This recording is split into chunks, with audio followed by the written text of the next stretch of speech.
Olá, o Frente a Frente começa agora e a nossa convidada hoje é uma convidada especial. Estou falando de Tereza Collor, ela que é empresária, personalidade alagoana nos meios político e cultural, foi secretária de Turismo do Estado, como também presidente da Fundação Teatro Deodoro e é uma das grandes colecionadoras e incentivadoras da arte alagoana e do mundo, podemos dizer assim.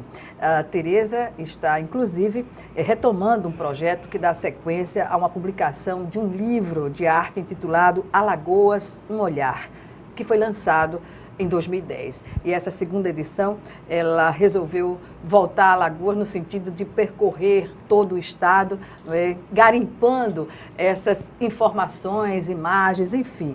E inicialmente é o que a gente vai falar com ela agora. Tereza, eu agradeço antecipadamente sua presença aqui no Frente a Frente. É um prazer, Gorete. Pois é, há 10 anos, no início da TV Assembleia, nós fizemos uma entrevista aqui muito boa, justamente pelo lançamento do livro. E agora, Tereza, o que despertou você a dar continuidade a esse projeto? Olha, boa tarde a todos, né? Um prazer sempre imenso estar na minha terra, que eu não deixo nunca, né? Você sabe que eu estou aqui todo mês, eu estou aqui, fico entre São Paulo e aqui, mas sempre também promovendo Alagoas. E nessa questão de promover Alagoas, quando eu me dei conta, eu já não tenho quase nenhum exemplar, e não é só isso, que Alagoas apareceram ainda mais valores, mais fatos pitorescos que podem ser acrescidos a esse livro, que para mim realmente é uma obra-prima. Eu não conheço nenhum outro estado da federação que tenha um livro dessa qualidade, e eu acho que Alagoas, pelo tamanho que é, mas ela é grande demais para caber até só num livro que eu fiz, que são de 420 páginas. Pois mas ainda é um livro capa dura, um livro que é um livro de arte para se ter. É bilíngue todo, Exatamente. né? Isso que facilita, né? É um livro que impressiona e divulga muito o estado. Então, não só em reeditar, o que eu pensei? Era melhor eu acrescer algumas coisas. E aí estou fazendo esse périplo. Estive já em Palmeira, onde fui muito bem recebida, um carinho enorme, foi uma maravilha. Estou com uma programação para visitar alguns municípios, para que seja acrescida as imagens e eu rever. E além do mais, que é um prazer, né, Gorete, visitar todo o estado. Ontem, na estrada, a gente está sofrendo muito com esse problema das águas, né, e não deixa de ser uma calamidade, né, pelas essas encostas, todos esses deslizamentos. Eu me solidarizo com essas pessoas e o que eu puder também vou correr atrás para ajudar, mas o sertão estava muito verde, estava o semiárido, né, muito bonito, né, e é muito bonito você ter essas imagens diversas do estado. Tereza, desde que você casou, que você mantém essa ponte constante, não é? Você mora em São Paulo e mora em Alagoas também. Minha casa permanece, eu sou residente de Alagoas, nunca mudei nada nessa questão desse status de situação, vamos dizer assim, jurídica, né? Mas também São Paulo me acolhe de uma maravilha, né? Eu sou bastante bem acolhida. E São Paulo sempre foi a minha... onde eu busquei tudo que eu podia para colaborar com Alagoas, sempre São Paulo foi a grande matriz disso. Pois é, o lançamento do livro, do primeiro livro em São Paulo foi um acontecimento nacional, não é? Reunindo formadores de opinião, empresários, a classe artística, o pessoal do chamado trade turístico. Houve uma divulgação muito grande do Destino Alagoas naquele momento, onde houve uma união do Estado para apoiar esse empreendimento e divulgar também nesse momento, aproveitar o momento de mídia para divulgar mais potencialidades. Tinham as flores tropicais, tinham a gastronomia, tinha as danças, então estava um momento de Alagoas em São Paulo, foi. Essa preocupação que você já ampliou, mas você continua divulgando o que nós temos do ponto de vista da nossa produção folclórica, literária, cultural, e uma preocupação mais abrangente, até você foi ao outro lado do mundo para buscar respostas também do ponto de vista de um acervo étnico. É que eu tenho essa coisa, essa ligação com os valores étnicos e das tradições culturais e populares. Então, eu também, durante esses anos todos, tenho viajado muito e buscado, estudado muito sobre os povos. E isso também me inspira a ver como é importante a gente preservar aqui, a gente divulgar aqui e guardar essas tradições para que elas não morram. Senão, nenhum folguedo vai sobreviver com a massificação da informação. Então, é importante que a globalização, muito. Então, sempre se importa os valores que são dos países mais ricos. E os valores locais submergem, porque não tem como força, se não houver um apoio de entidades governamentais, de pessoas sensíveis a essa causa, isso padece. Os grandes mestres têm já muita idade, eles não vão transmitir esse conhecimento. Mas ontem em Palmeira eu fiquei sabendo que estão reativando isso para guardar todas essas tradições e a gente fica muito feliz, né? As escolas podiam desenvolver, a escola pública, o chamado Segundo Tempo, que é um projeto inclusive que eu e o meu marido, Gustavo, ele faz questão de apoiar, nós apoiamos na Vila do Puxim, nós mantemos o Segundo Tempo lá da escola, temos à frente o Sebastião, que é um homem muito dedicado, para que as crianças tenham aulas de dança, das tradições, de guarda florestal, porque a importância que é da manutenção do ecossistema, a gente está vendo esses problemas todos ambientais, advém desse descuido que teve, do descuido com São Francisco, com o que estão fazendo com o Rio São Francisco, que é um crime o que vão fazer. Eu bato nessa tecla há mais de 10 anos, falando contra a transposição, porque a forma de fazer foi errada, foi eleitoreira. Foi um programa que não podia se fazer em lugar sério, não se faz uma coisa dessa. Pois é, uma crítica que se faz que acredito que a população toda entende assim também.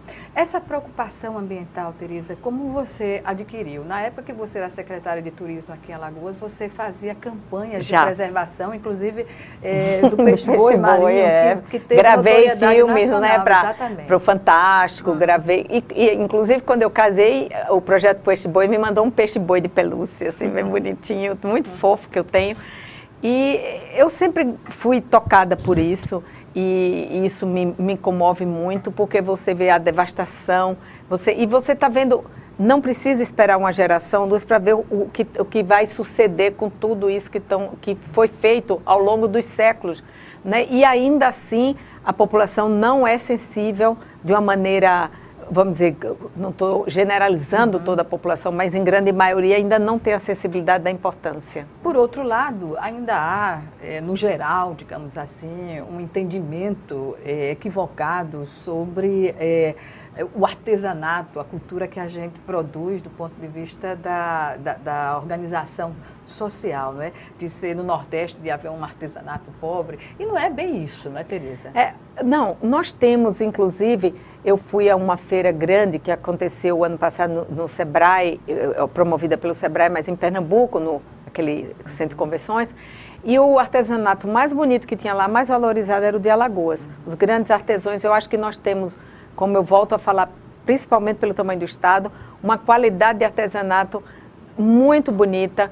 Agora, claro que se temos organizações, organismos governamentais, como o Sebrae, que é um órgão que é muito sério, eu gosto muito, acho que ele ajuda muito, e tem que ajudar ainda mais para que ajude as comunidades na direção da arte, porque às vezes precisa só um certo direcionamento, até para poder ter mais facilidade para o escoamento da produção, porque isso é o problema. Pois é o problema e o Estado entender que além de trazer indústrias para Alagoas, incentivar essa indústria também de um porte menor, vai caracterizar claro, o valor geração agregado. De mão de obra muito grande, né? Você não precisa o artesanato você produz em família, nas comunidades mais distantes você pode desenvolver onde já há tendência, né? Como na região do litoral sul. Você tem toda aquela palha, né, que você faz do oricuri, que é uma beleza, e aquilo é lindo. Então, dá uma direção e ajudar que esse produto seja escoado. Até porque em vários países é esse produto do turismo agregado a outros valores culturais que mantém a economia, né? Eu vejo o México mesmo, é um país que tem um artesanato fortíssimo e é muito incentivado.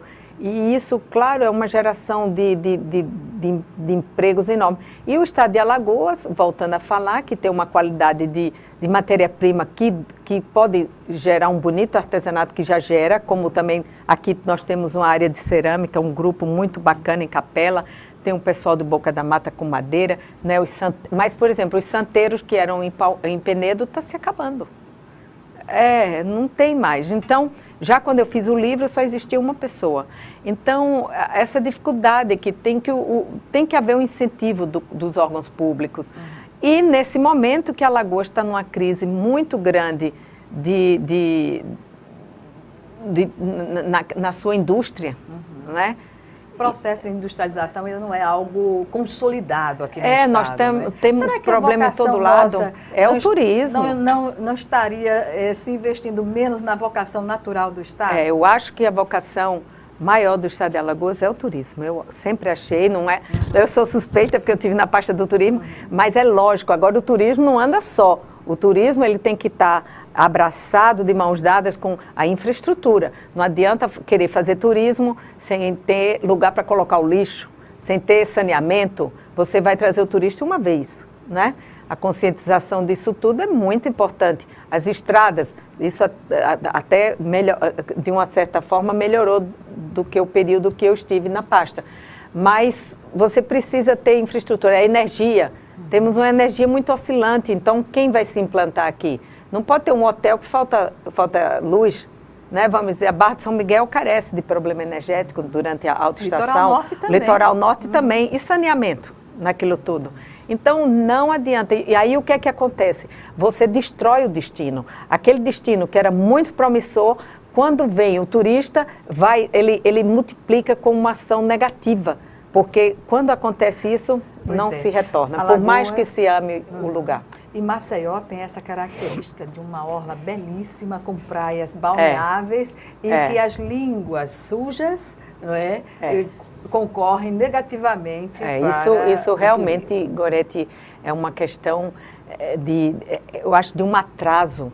Nós observarmos o Salgadinho ainda com aquilo. Isso icônico não o Salgadinho. Não pode acontecer. Aquilo tem que haver uma união de forças, acabar com aquilo, Estado e município. Como já havia uma ideia de um projeto em conjunto. Mas aí cada um tem uma posição lá. Ou então alguém quer não põe a azeitona na empada de ninguém. Não quer, ninguém quer. Então não se pensa na população. Né? Quando se acontece uma coisa dessa, realmente é muito difícil. Tereza, para a gente encerrar esse bloco, o que diferencia este livro do anterior, nesse périplo que você está fazendo aqui no estado? O conceito é o mesmo? Não, Gorete, é o mesmo conceito, vamos dizer, de divulgar, é o mesmo. A minha ideia é, vamos dizer assim, dentro da mesma estrutura que era o livro anterior, só, vamos dizer, você refinar mais ele, dar mais detalhes, às vezes, que foram ou aparecendo, ou que talvez naquele momento eu tenha esquecido, ou para mim não tivesse tido tanta relevância. Pois bem, Tereza, ainda nessa visita que você fez a Palmeira, você como uma figura icônica aqui em Alagoas, sempre chamada em alguns momentos a colaborar, e essa colaboração hoje, você se coloca disponível também para as questões do Estado? Não, eu sempre estive disponível para o Estado, você sabe que mesmo campanhas eu fiz, inclusive naquele período para o Produban, e sempre fiz sem receber nada. Era uma coisa por amar o Estado, sabe?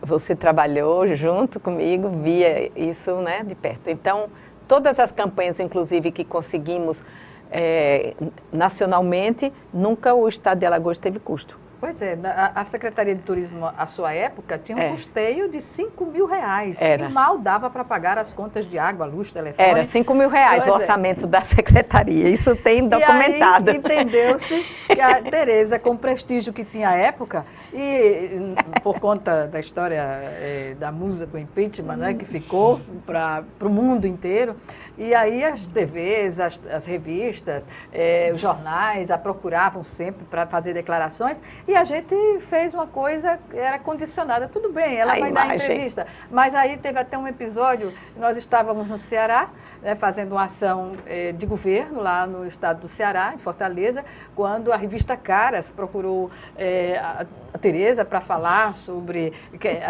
o turismo no Nordeste. No Ceará queriam gravar. E a gente questionou exatamente. Não, ela disse, eu falo, mas aí eu vou falar no meu estado, Alagoas. Aí aqui a Caras veio até Alagoas e fez a matéria mostrando as belezas naturais. Isso, no final, quando se saiu do governo e foram sentimentar a quantidade de matérias produzidas benéficas e positivas para Alagoas, eu lembro muito bem que totalizava, digamos assim, mais de R$ 1 milhão à época, se fosse o Estado pagar. Né? Muito mais. Em Folha de São Paulo, Correio Brasiliense. Fora a televisão, né? Como eu gravei para o Fantástico Pichibu e gravava. Exatamente. Eu lembro até do hoje prefeito de São Paulo, João Dória, vindo aqui, teve aqui 2 vezes fazer matéria comigo aqui, porque eu dizia, tá bom, João, eu faço, mas faço em Alagoas. Claro, sempre né? Condicionava. Exatamente. Nada mais justo com tanta coisa bonita, né? Então Alagoas merece. Exatamente. Tereza, nós vamos chamar agora nosso primeiro intervalo e o Frente a Frente volta em menos de 1 minuto. Opa! Até já.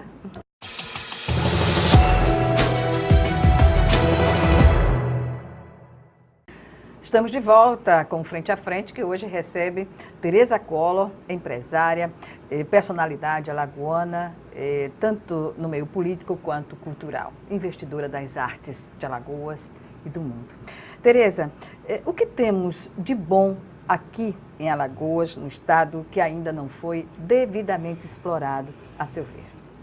Olha, eu soube de uma descoberta muito interessante na região ali da Lagoa da Canoa e tal, que são pinturas rupestres, cavernas. Ainda isso está se estudando o IFAM. É um dos pontos que eu quero visitar. Isso você pode fazer uma trilha, por exemplo, no turismo você desenvolver um destino com aquilo. Ontem eu estava justamente falando isso em Palmeira, de se fazer, de viabilizar, porque a estrada está muito boa. Então, facilmente você chega. Então, de viabilizar ao turista, principalmente nesses meses com essa chuva, como eu encontrei um casal, ela jornalista do Rio de Janeiro, ele engenheiro do Hotel Sheraton, eles estavam sem saber essa chuva muito... Eu disse, gente, vão a Penedo, que é maravilhoso, Penedo é uma joia, expliquei tudo, fiz o roteiro. Então, de você criar opções para o turismo. Então, interiorizando, criando condições, Palmeira dos Índios, visitar toda aquela a história de Graciliano, né? Que inclusive eu soube que tem um projeto, os Passos de Graciliano. Mas você tem muitas outras coisas que o Estado vai desenvolver. Eu acho que podia se explorar muito melhor o Rio São Francisco, né? Fazer uma regata no Rio, ali na margem de Penedo, usar aquela beleza da cidade, que realmente é uma joia, Penedo, né? E voltar ela direcionada mesmo para o turismo, né? Já que ela deixou de ser um entreposto comercial. Então o Estado fecha uma janela, abre uma porta, vamos vendo que potencialidade tem para usar melhor tudo que nós temos. Esse sentimento que você tem com o Estado e as pessoas do Estado, como se explica? O gostar a gente não explica, né? Uma coisa que vem do coração você não sabe. E eu acho que eu tenho um caráter da minha formação de justiça. E eu acho que Alagoas sempre foi muito injustiçado, no ponto de vista do que aparece, da mídia nacional, do que eu via em criança, que Alagoas era o filé do Nordeste e a gente não passa de uma costela quando vê o que acontece aqui. Os indicadores. Então, acho que os projetos sociais tinham que ser mais mais dirigidos, né? Então, Alagoas tem muito a oferecer e eu me sinto como um soldado à disposição, quer dizer, sempre tive porque eu queria, e a gente também quer viver num lugar melhor. O que ficou em você da experiência, não é, que você adquiriu quando foi secretária de Turismo e presidente da Fundação Teatro Deodoro? Ficou muita coisa, esse meu vínculo com Alagoas, o meu conhecimento maior do estado de Alagoas advém desse momento, porque eu conhecia o estado mais nas áreas onde o meu pai tem indústria, ou na parte costeira e tal, mas a interiorização do estado veio nesse momento, então, e a admiração maior pelo que a gente tem veio daí, e é o que eu sempre digo, Gorete, quando a gente se aproxima do estado de Alagoas, esse ano foi um ano um pouco atípico, assim, a seca foi muito maior do que, mais longa, né, o período, mas em geral é um estado verde. Não tem porque o nome do estado Alagoas já vem de muita água, né? Então não pode se acreditar que um estado desse sofra com tantas desigualdades também, não é? E desigualdades, exatamente. Pois é, e essa desigualdade, como a gente já falou antes, decorre também desses baixos indicadores sociais que entravam o desenvolvimento econômico e sustentável. Lógico, Alagoas, você não é? tem essa população não se qualifica, não melhora, então ela vai trabalhar. O que é que sai de um povo assim, né? Você tem que investir na população. Pois é.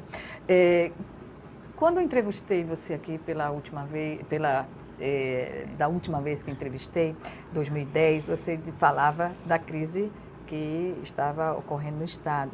E hoje, a política de investimentos no estado, você considera uma política adequada para o enfrentamento dessa crise também, que se vive uma crise econômica, não é, que atinge a todos os estados no Brasil? A gente pode seguramente dizer que tem umas áreas que ainda estão, como você já falou, a área do turismo, que podia ser mais eu acho que devia ser pensado o turismo de uma forma mais profissional, mais séria, como aconteceu no México, como em vários países que o turismo foi visto como uma indústria sem chaminé, como é chamado, e foi feito um trabalho, mas tem que ter seriedade. E aí, isso vai para frente. Eu acredito muito no turismo. Eu acredito muito. Quando você fala como se explica esse sentimento positivo para Alagoas, isso tem a ver também com o fato de você ter ganhado um título honorífico de embaixadora do turismo de Alagoas? Olha, eu acho que isso já foi uma consequência, né?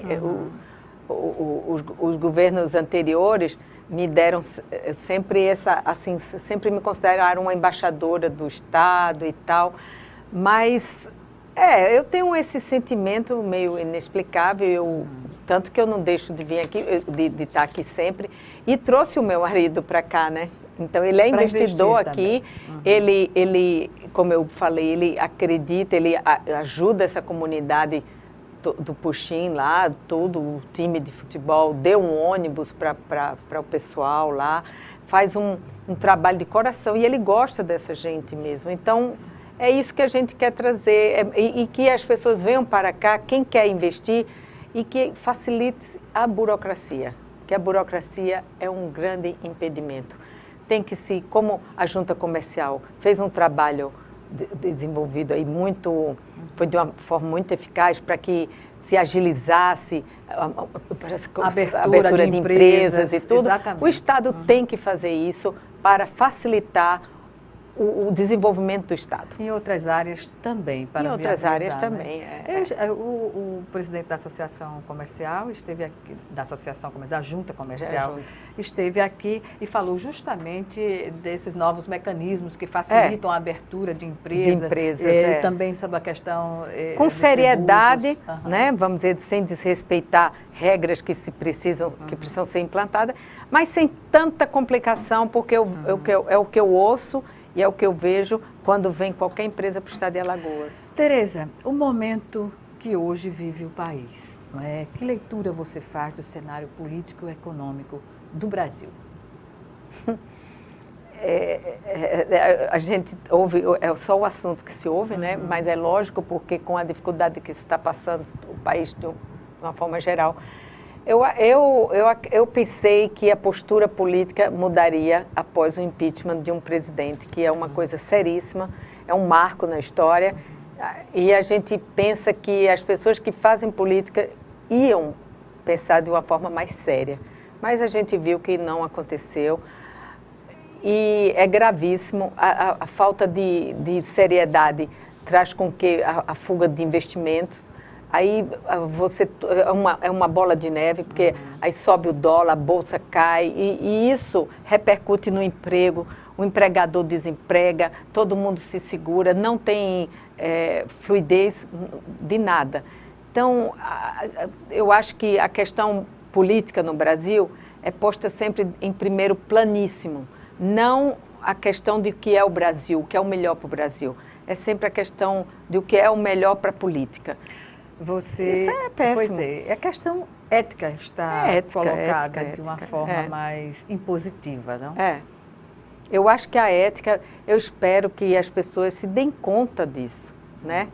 Porque é muito difícil, Gorete, mudar. Se não, a mentalidade que está aí, o país não vai ter estabilidade. Me chamou a atenção numa entrevista que você deu, e eu vou colocar entre aspas o que você falou, quando perguntado sobre o seu sentimento sobre a política brasileira, ao ter afirmado nessa entrevista, abre aspas, quase um quarto de século depois e a classe política continua fazendo leilões e priorizando seus interesses pessoais. Ninguém olha a nação. É isso? É exatamente isso. Eu não sei quando foi que eu falei isso, porque já... Não é esse ano, isso tem muito mais tempo. Sim. Foi na época do impeachment da presidente Dilma. E continuou igual. Continua, quer dizer, é leilão de cargos, de direção, de ministério, de tudo. Quer dizer, você não vê se a pessoa que está ali é capacitada ou não. Você acha que a presidente Dilma caiu por quê? Primeiro porque ela não era eficiente mesmo. Eu acho que era um governo que não estava capacitado, eu já vinha com todas as mazelas anteriores, porque o presidente Lula teve a sorte de pegar um momento econômico muito bom do mundo. Era outro, não é o que está passando essa crise que o mundo que desencadeou-se, mas ele achava que era uma marola, né? E ela não tinha habilidade política, ela não teve, ela era muito autossuficiente, muito arrogante, achava que não precisava também, naquele momento, dos políticos, porque se ela tivesse feito um jeitinho, ela estava aí ainda. Mas acontece, por exemplo, quando nós vimos a cena, a senhora acompanhou a sessão do impeachment, né? Uhum. E o Congresso que ali estava, aquelas representações... Eu cheguei a imaginar assim, a gente se colocar no lugar de estar no lugar da presidência e ter que tratar com... É um embate muito pesado, né? Estar na presidência da República e ter um Congresso com aquele nível que foi apresentado durante a votação do impeachment, né? Não, e também cada um que ia votar, era pelo meu pai, pelo avô, pelo filho, tudo, daqui a pouco esse povo devia estar tudo morto, né? Porque se fosse... Ninguém, não é a maioria ali que votou pelo meu pai, pela honradez, não existe isso, aquilo dali era tudo falso. Então, quer dizer, é uma hipocrisia que tem dentro do Congresso horrível desse ponto, né? A gente sabe que se fosse conveniente, eles estariam do lado da presidente Dilma, mas ela também sofreu um desgaste imenso, não era uma pessoa maleável, de uma arrogância muito grande e autossuficiência. Isso foi péssimo. Uhum. E o presidente Temer, por que ainda ele não caiu? A sua opinião, qual é a avaliação que se faz do governo Temer? Olha, Gorete, eu estou achando que eu vou pedir um emprego na Globo News. Mas é a opinião de uma pessoa que é pública e que é parte da população, não é? Não, A questão do presidente Temer, eu acho que ele está numa situação dificílima, né? Insustentável. Insustentável, eu acho que não tem, como alguns outros parlamentares também, né? Agora, cada momento, o ministro da Justiça foi trocado, né? O Serralho não aceitou ir para a transparência. Então, agora não sei nem como vai ficar. E existe a forma, porque tem todo um processo legal. Então, o presidente Temer tem que passar por todo o processo de acordo, né? Pois é. Uma saída pode ser o próprio Supremo, não é? Que faça esse trabalho de afastamento e sem que ele tenha que pedir a renúncia, né? Mas aí eu vou há um tempo, faço um retrocesso e pergunto, desde o impeachment de Collor, em 92, o que você percebe no povo brasileiro? Houve um amadurecimento de lá para cá? Não, sem dúvida, eu acho que a população mais jovem já tem uma forma de pensar diferente. Mas o que mais mudou é porque com esse advento da mídia social, que chega em casa sem pedir licença, né, vai entrando, mas que também isso fez com que fosse mostrado, e a informação hoje é muito rápida, ela chega com a precisão e não fica com concentrada mentira, numa única fonte, não é? Há controvérsias, né, de questionamento, né? Você não pode ser manipulado pelas fontes que estão passando a notícia. Então, houve uma abertura, como ocorreu no mundo todo, você viu o começo da Primavera Árabe, começa dessa forma. Então, no Brasil, esses movimentos todos que estão acontecendo vêm justamente dessa força da mídia social. Não é? A mídia televisiva já não tem a mesma força que teve no passado, né? E é muito importante. Agora, o que acontece é que, como o Brasil, de qualquer maneira, sempre é um país que as pessoas acham que tem um jeitinho, as pessoas não levam tão a sério aquele projeto, aquele ideal. E as pessoas jovens são muito mais descompromissadas com a questão de idealismo e de mudanças. Então, se está dando para estar bem, que está saindo sua balada, aí às vezes não pensa num país mais na frente. Isso é que eu acho que é. Talvez a educação, o investimento na educação ainda possa é muito fazer pouco, essa diferença. Faz a diferença com certeza. Você vê países como a Coreia do Sul, investiu maciço na educação, você vê o grau de civilidade que ela está. Houve um impeachment agora da presidente, mas já assumiu um outro, já está entrando nos eixos. Essa novela, e aqui essa novela, né? E a gente aí fica com esse problemão aí, sem saber como se resolve. Bem, nós vamos chamar agora o nosso segundo e último intervalo. E já, Tereza, estamos de volta aqui a conversar sobre as questões nacionais e locais. Até já.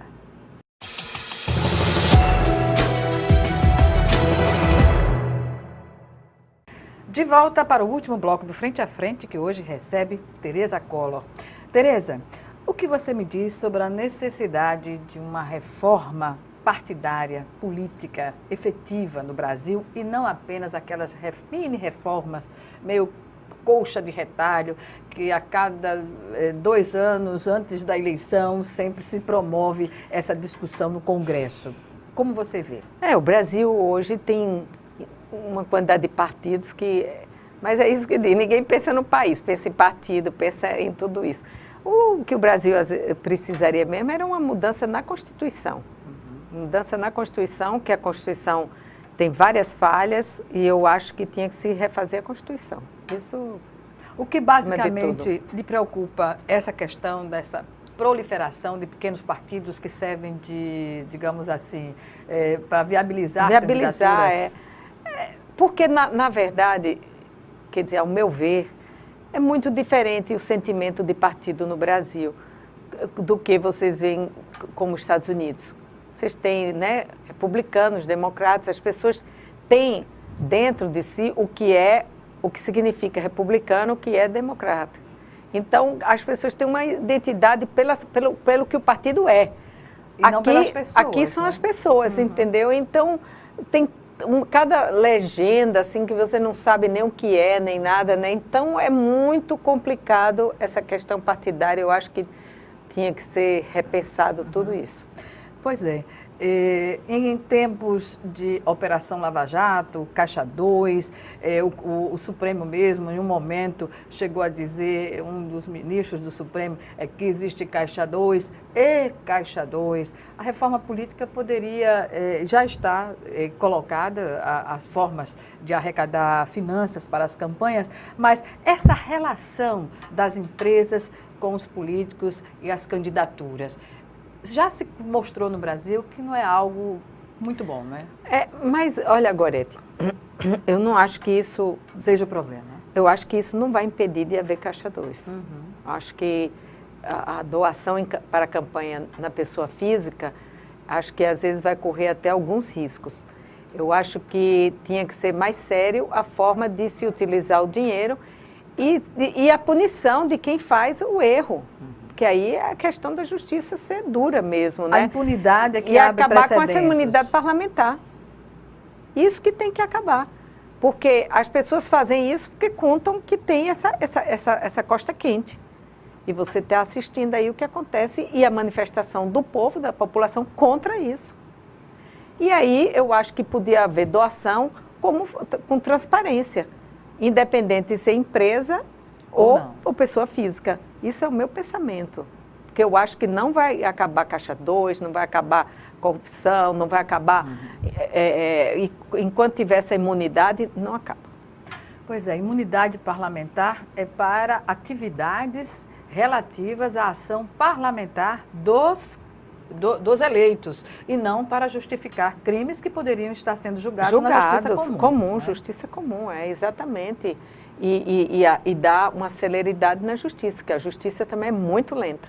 Às vezes, tem casos aí na Lava Jato que o crime já prescreveu, porque a idade do acusado, a idade do acusado ou o tempo tempo que está rolando, né, depois de tanto tempo já, aí é tudo muito lerdo. Então, agora, eu sei, o judiciário aí vai questionar que tem pouca gente e tal.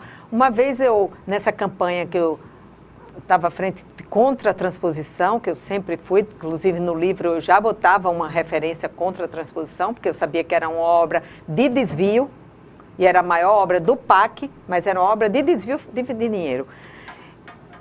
E eu tive no Supremo, visitando os ministros, para pedir o apoio, porque tinham várias ações do Ministério Público para a paralisação da obra, e se tratando de uma obra desse porte, quem todo era julgado no STF. E os ministros, alguns deles me mostraram o que tinha dentro para ser julgado, o volume de acúmulo de processos. Acúmulo de processos. Então, tem que haver uma forma melhor da distribuição de processos, né, da justiça.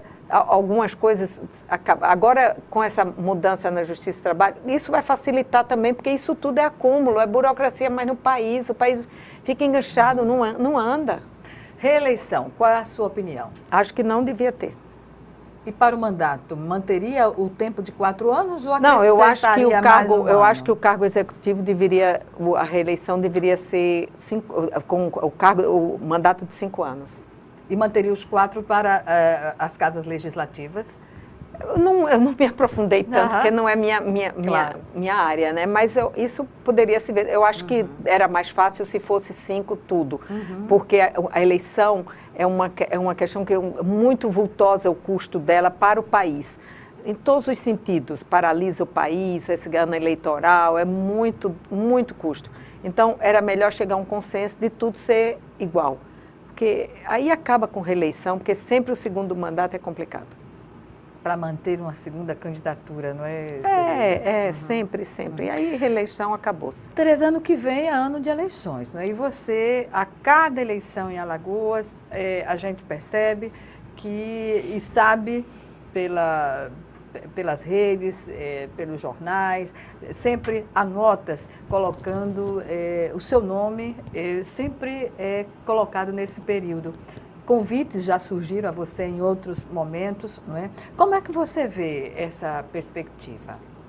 Não, isso, como você disse, desde que eu trabalhei no Estado, com o empenho e a dedicação que eu tinha pelo Estado e pelas pesquisas que foram feitas com o meu nome, aí todo mundo achava que eu tinha que ser candidata, que eu trabalhava para o Estado porque ia ser candidata, e eu sempre trabalhei independente, porque, volto a dizer, o meu amor por Alagoas. Mas você, numa possibilidade, estaria aberta a essas possibilidades? A minha nunca vida, trancou portas, nunca tranquei né? portas. A minha vida sempre foi uma vida muito fora da linha, assim, de uma coisa comum. Então, eu sou sempre surpreendida por coisas... Desafios e situações muito, às vezes, adversas. E eu vou enfrentando porque eu realmente sou uma pessoa que não sou eu sou destemida. Já provou isso, né? Tereza? Mesmo aqui no estado, que as pessoas, você cuidado e tal, eu disse, não tenho medo nenhum. Porque houve uma época que você teve que sair do estado, né? Ficar um situação, período fora, né? Justamente por temer, né? Ali foi diferente, né? Eram muitos interesses, né? E era uma causa assim, Pedro e as crianças, e eu estava deixando também os meninos muito vulneráveis, né? E tinha, assim, uma certa... tinha um temor porque havia os murmúrios, né, que vinham de que era melhor sair para poder se resguardar. Preservar a segurança, né? Foi um momento difícil, né, Tereza? Que até hoje é lembrado, pelo menos há uma lembrança nacional sobre esse episódio, mas algo superado, não é? Foi muito difícil, não tenho dúvida, eu era muito jovem. E eu contava, vamos dizer, com o apoio, a energia, as orações, a força que vinham das pessoas, mas muito pouca gente junto, né? Muito difícil estar fora do país. Foi difícil estar fora. Naquele momento não sabia se voltava, se não voltava, né? Então foi todo um momento muito difícil, mas você cresce muito, né, nas dificuldades. Claro. Então... Tereza, o papel da mulher no parlamento, no executivo, como você vê hoje no Brasil? A mulher ainda eu acho que é muito pouco representativa dentro do parlamento, né? Inclusive, tem um coeficiente que não se alcançou, o número de mulheres dentro do parlamento, mas a mulher, em geral, ela é muito aguerrida. Eu acho que tem muitas mulheres que têm muita força, né? Eu soube que aqui mesmo tem uma representante que é muito, eu sei, assim, determinada. Então, eu acho que faltam mulheres dentro de defender. Não é só o interesse das mulheres, não. A mulher tem uma visão, às vezes, mais social, vê de uma visão diferente. Não digo que é mais macro, melhor, mas são prismas diferentes. E eu acho que está faltando esse olhar dentro do Congresso. Tereza, estamos, infelizmente, no final da nossa entrevista. Algumas considerações? Não, eu estou muito feliz de estar aqui, revendo todo o Estado. Eu espero que eu vá conseguir imagens muito bonitas do povo, mas vou continuar até também esperar que essas chuvas passem, né? Vou continuar, porque o verão tem as imagens do litoral, são as mais bonitas, né? E vou continuar dedicando o meu amor ao povo alagoano. Obrigada mais uma vez e até uma próxima oportunidade. Obrigada, Gorete, você sempre muito brilhante. Obrigada. E muito eficiente, né? Parabéns a você também, Gorete. Parabéns a nós todas, mulheres. Mulheres. Obrigada a você também que nos assistiu e até o nosso próximo encontro aqui, frente a frente.